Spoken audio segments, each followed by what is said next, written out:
इनके हौसले बहुत बुलंद थे, हालांकि ये ऑफ ड्यूटी थे ऑफिशियली, लेकिन फिर भी इन्होंने अपने ज़िम्मेदारी को समझा और उसको बचाने में कामयाब हो गए, जिसने एक शोरगुल सा मचा रखा था। अच्छा, जब मैंने देखा आप एरियल प्लेटफॉर्म से उससे मुखातिब हो रहे थे, तो वो आपको तब भी उसने पथराव करना शुरू कर दिया था। वो क्या डिमांड कर रहा था, क्या चाह रहा था? काफ़ी जद्दोजहद की हमने, तकरीबन कोई 1.5 घंटा लगा है उसको कंट्रोल करने में। मेरा मकसद यही था कि मैंने उसको किसी तरीके काबू करके बचाना है, उसको सेव करना है। मैं उसको पकड़ रहा था, वो मुझे धक्के दे रहा था, नीचे गिराने की कोशिश कर रहा था, मार रहा था, इवन कि उसने बाइट भी की है।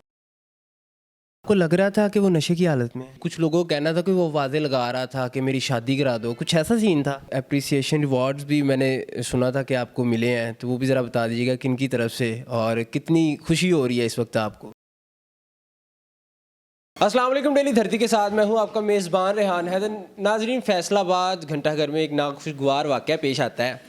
ये मुबैना तौर पर एक नीम पागल शख्स जो है वो घंटाघर की बिल्कुल टॉप पर चला जाता है और तमाम पब्लिक को अपनी तरफ मुतवज्जह करता है और बहुत सी वीडियोस वायरल हो रही होंगी, लेकिन उसमें उन वीडियोस में आपने एक वीडियो ये भी देखी होगी कि एक रेस्क्यू एहलकार उसको रेस्क्यू करने की कोशिश करते हैं और उसमें अल्हम्दुलिल्लाह कामयाब भी हो जाते हैं, खुद भी सेव रहते हैं और उसे भी बचा लेते हैं।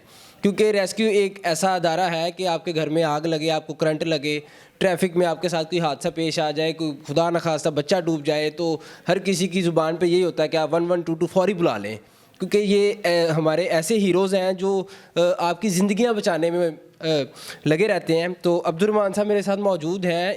इन्होंने ही उस बंदे को वहाँ से रेस्क्यू करके नीचे उतारा और उसके इवज़ उस बंदे ने इनके ऊपर पथराव किया और इनका एक कंधा भी ज़ख्मी हो गया। इनसे जानते हैं कि असल में उस दिन हुआ क्या था। अस्सलाम वालेकुम। वालेकुम सलाम।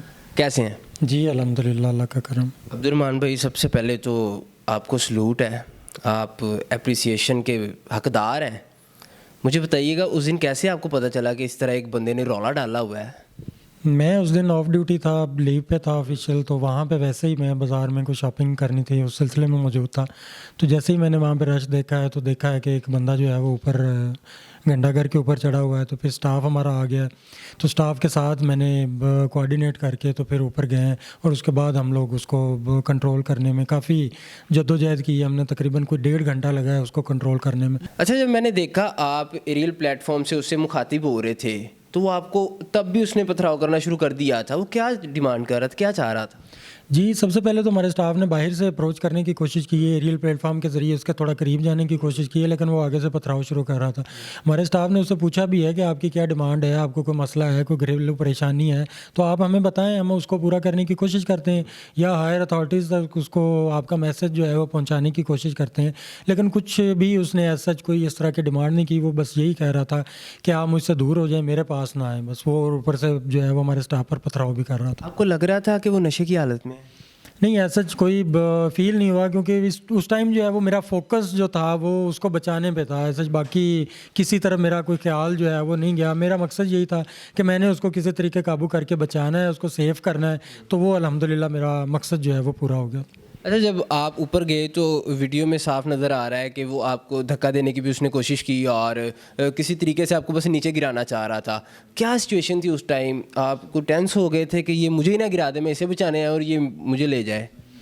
नहीं, टेंस तो खैर नहीं हुआ था, लेकिन जैसे ही मैं बाहर निकला हूँ, उस तक पहुँचने की कोशिश कर ही रहा था तो ऊपर से उसने पत्थर फेंका। पत्थर काफ़ी वज़नी था, एक दफ़ा तो मैं डगमगा गया था पूरा ही।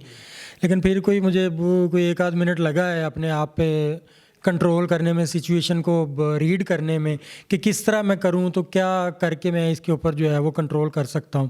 उसके बाद अल्हम्दुलिल्लाह मैंने अपने नर्व पे कंट्रोल किया है।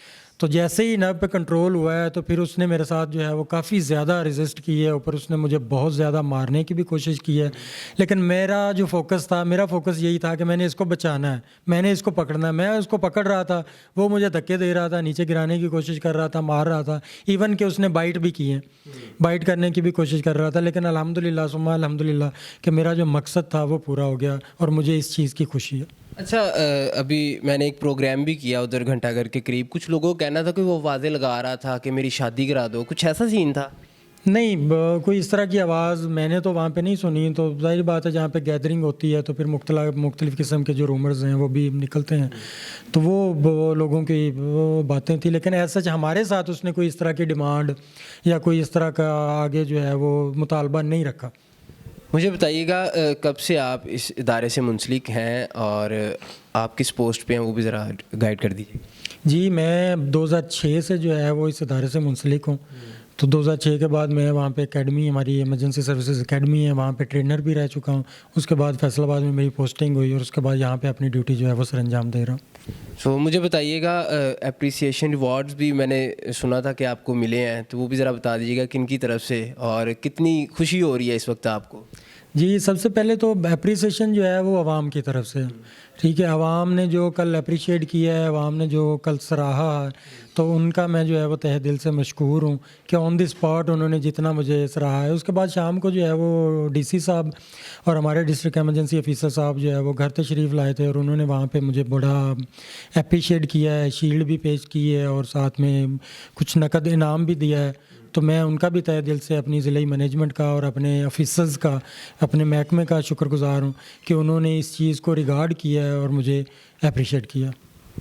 जी नाज़रीन, आपने अब्दुर्रहमान साहब की तमाम गुफ्तगू जानी। ये इनके हौसले बहुत बुलंद थे, हालांकि ये ऑफ ड्यूटी थे ऑफिशियली, लेकिन फिर भी इन्होंने अपने ज़िम्मेदारी को समझा और उसको बचाने में कामयाब हो गए। जिसने एक शोरगुल सा मचा रखा था, एक जमे गफ़ीर था लोगों का, और खुदा ना खास्ता अगर वो गिर जाता, हालांकि वो अपनी जान से हाथ धो बैठने के लिए मेंटली प्रिपेयर था, तभी वो ऊपर गया, तो एक अजीब सी हेडलाइंस बन जानी थी। लेकिन आपको एक बार फिर सर खराज तहसीन है, आपने एक बहुत अच्छा काम सर अंजाम दिया। नाज़रीन, अपनी राय से कमेंट सेक्शन में ज़रूर आगाह कीजिए। किसी के साथ मुझे दीजिएगा इजाज़त। अल्लाह हाफ़िज़।